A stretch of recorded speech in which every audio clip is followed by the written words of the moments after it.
കൊടുങ്കാറ്റിന്റെ ദിശ ഇപ്പൊ അത് മാറിക്കൊണ്ടേയിരിക്കുകയാണ്. അതിന്ന് ഉച്ചയ്ക്ക് ശേഷം അത് ഇംഗ്ലണ്ടിന്റെ തെക്കിഴക്ക് പകുതിയെ ബാധിക്കുന്നുള്ള ഉറപ്പാണ്.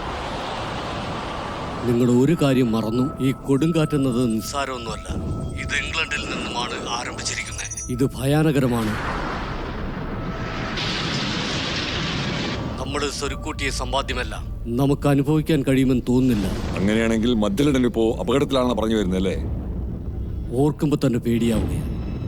ഫാമിലിയും കാറ് കയറ്റി ലണ്ടനിൽ നിന്ന് പറ്റാവുന്ന അത്രയും ദൂരേക്ക് പോ.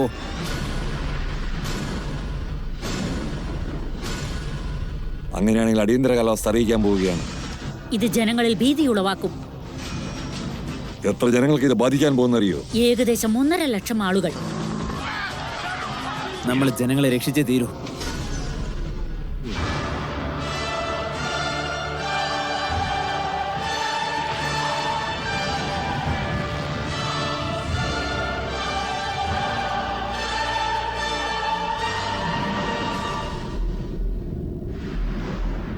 അതിപ്പോ നമ്മളെ നോക്കിയാണ് വരുന്നത്. ഓടിക്കോ.